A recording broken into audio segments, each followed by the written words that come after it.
Why are Chinese Dao Guards like a cup?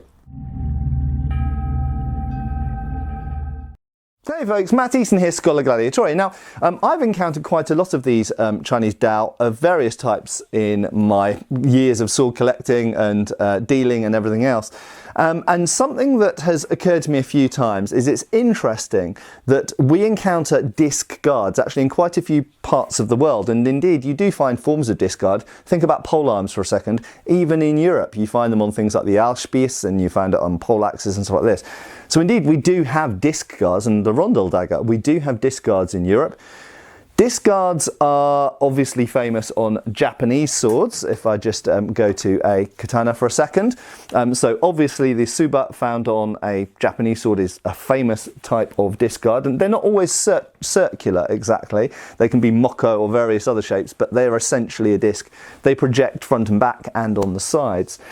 And of course, famously on lots of Chinese swords. Now, one thing I want to mention before I go on is this is not a video about the origin of the disc guard. That is a video that I am intending to do, and I've done a certain amount of research for, but I want to do more before I do the video. And I won't tell you where I think they originate from. Actually, I'll leave that for that other video. But it's interesting, and it was surprising to me. So, the Chinese disc guard is quite famous. Now, a slight divergence before I come back onto track about the cup-like design of that Chinese Dao Guard. Something I've noticed is that if you look at movies representing Mongols, for example, Mongols are often given swords that look very much like this. Now, this is a Qing Dynasty 19th century style oxtail Dao. Okay, so this is a 19th century design. Does that mean that there were not swords in earlier centuries that looked kind of like this? No, in fact. But for the most part, Mongols weren't using those. So Mongols did have some interesting swords, and we'll talk about Mongol swords in a future video. But the fact is that they weren't using swords that looked like a 19th century Chinese Dao. Okay, but these are, because they're swords that look like this, because they're produced, I mean, this is a better quality one, but because cheaper versions of this are produced for kung fu films, they're easy to obtain by film companies, and therefore they're easy to give to your Genghis Khan actor. But in fact, if we go back to the earlier ancestors of the Dao, so here's an example. So this is kind of 7th century, if I remember correctly, and by European dating. So you'll notice that the crossguard on these are not discs, but we do start to see discs turning up on Chinese Dao in the Middle Ages. In about the 11th, 12th, 13th century, they start to become common, but you still find these guards that essentially are more like European guards with little quillons either side, projections either side, still being common on Chinese swords until really quite late. So disc guards were not universal. They were associated with the Dao rather than the Jian, so with the single-edged sword rather than the double-edged straight sword. Now, I'm not going to go hugely, as I say, into the history of these disc guards, the different forms, how they changed, blah, blah, blah, where they came from and that kind of stuff. But I have noticed that 19th century examples in particular are pretty much always made with a flat disc and then a cup edge around, a big folded up edge. Why is that?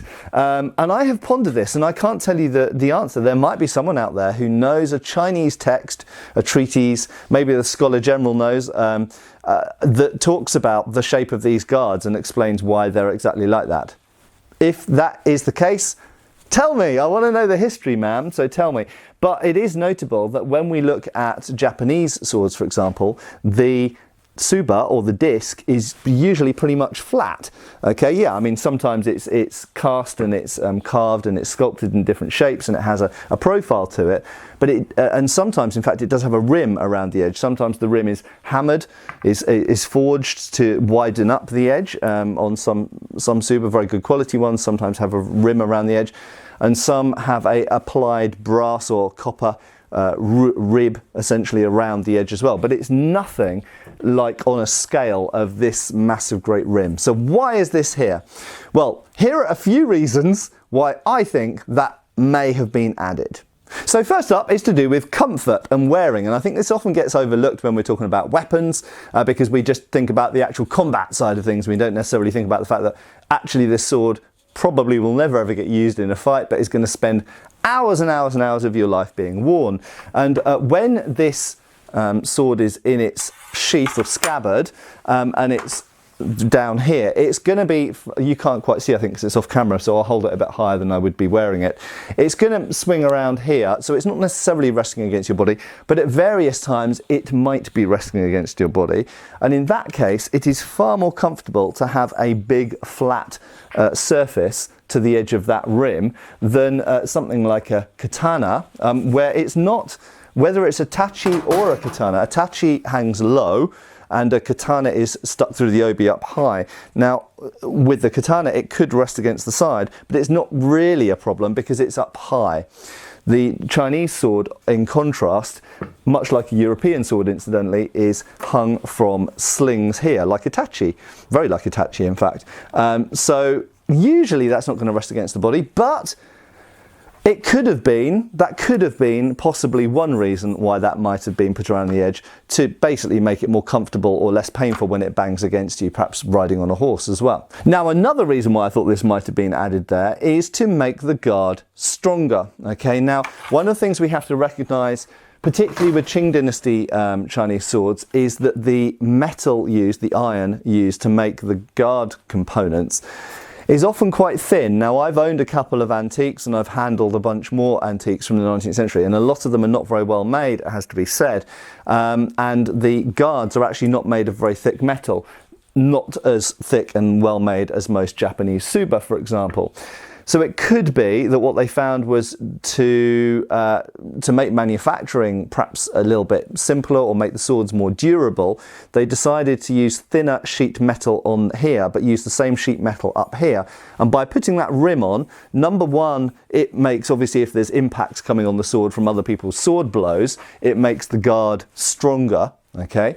But additionally, it makes it less likely to crumple or bend when it's just being transported, carried around, packed in boxes, because some of these were essentially munition grade swords that were manufactured by the Chinese government and then given out to militias and stuff. So it basically makes the guard more durable, both in a fighting context and a just everyday use context. So the next reason I thought possibly for this rim around here existing, and this is highly speculative and not related to combat really at all, is that when it is in the scabbard, it now essentially forms like an umbrella or a cap that completely encloses the top of the scabbard. Now remember that these swords are not worn vertically, okay? Now if you're in a country which has, or you're in a place which has a lot of rain, or it's the rainy season and you're at war, then if the sword's upright like this, the water's not going to get down into the scabbard. But remember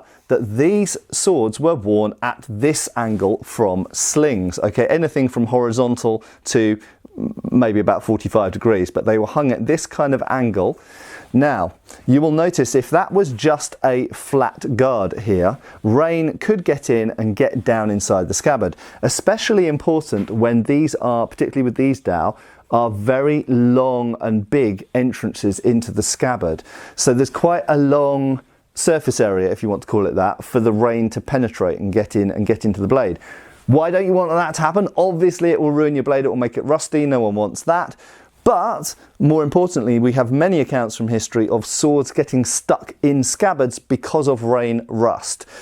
If that happens at the moment when you need to get your sword out to defend yourself or kill an enemy or save someone else's life or whatever, you might not be able to pull it out quickly. And being able to pull your sword quickly out of a scabbard, super important. So, by having that rim around there, it means that when the sword is worn at this angle and jingling around if you're on a horse or if you're on foot or whatever, it does mean that that lip now covers any possible entry point of rain into the scabbard. Now, the final two reasons for this rim possibly being here are related to combat, and I extrapolate a lot of my ideas for this, and they're only ideas, they're not facts, they're just possible reasons that I have based on my experience with European weapons and the particular designs and adaptations we see on European weapons for combat.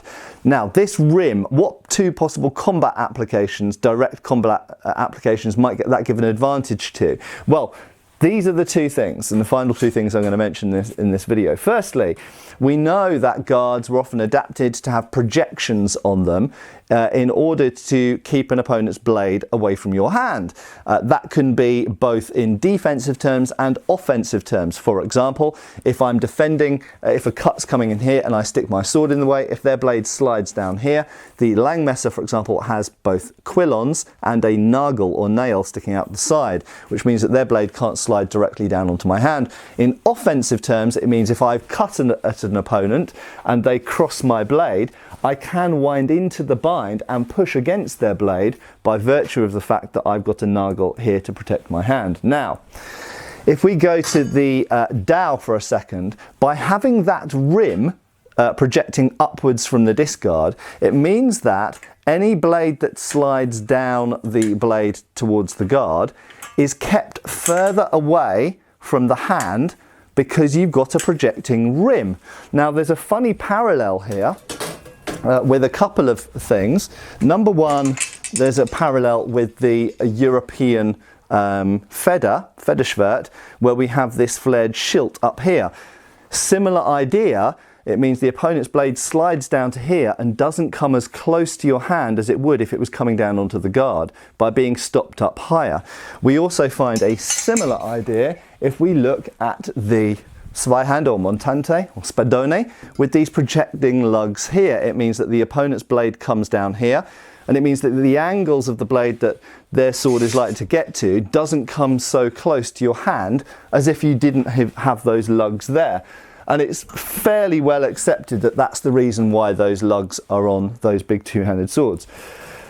So it's just a theory, it's just an idea, but maybe maybe this rim is performing a similar function because it means that the angles that the opponent's blade can get to is not going to be as close to your hand as if you simply had a flat disc. And if you've got a flat disc, now you'll notice the angles can come very close to your hand.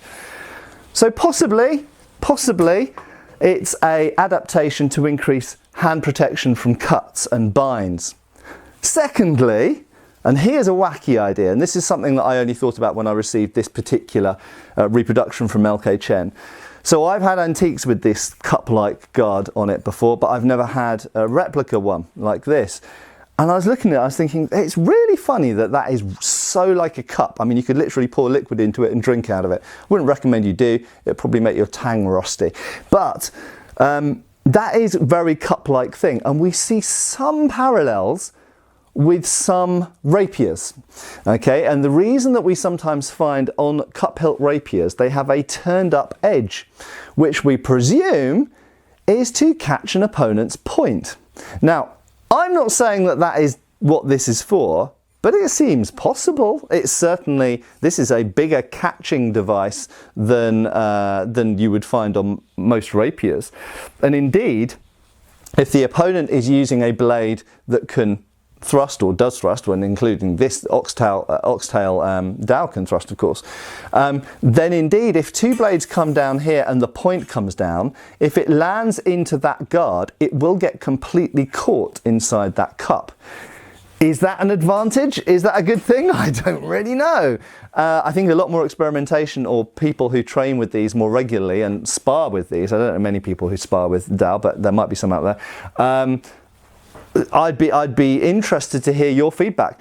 Do you ever find that this catches a thrust? I can imagine that sometimes it does. If someone's cut at you and you cross into their blade and then you want to stab them in the face, for example, it's possible sometimes their point might slip off the bind, but it will get caught in that cup there.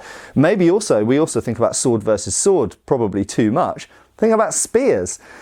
Very often these are going to be used against people who are using a spear or a halberd or a trident against them, and in those cases we might sometimes find that the point of the pole weapon gets caught in that disc guard, and if it gets caught in there, then it means that you don't have to have more basket hilt or sidebars or whatever like you'd have on lots of European swords, because it's getting caught in there. It's not coming down off the disc guard. Something with a flat disc guard, like a katana, there's nothing really to stop things sliding off that guard. And admittedly, that's not, the tsuba on a katana is very, very small and doesn't provide very much hand protection at all, in fact. Whereas the Chinese disc guard is much bigger and it's cup-like. So there we go. What do you think about my ideas? What are your ideas? Why do you think these Qing Dynasty in particular, although it does go back, certainly these cup discs, go back, I think, to the 18th century, but they were very common in the 19th century. Why do these cup-like guards develop? Is it for strength, durability? Is it for better binding protection, better thrust protection? All of the above, or something else that I haven't thought of? I'll be fascinated to hear your theories and ideas in the comments below. If you haven't subscribed, please do. Give us a like, and I'll see you back on the channel again for another video talking about weapons of some kind. I have been Matt Easton, and I'll continue to be. Cheers, folks. Thanks for watching. We've got extra videos on Patreon. Please give our Facebook a like and subscribe if you haven't already. Cheers, folks.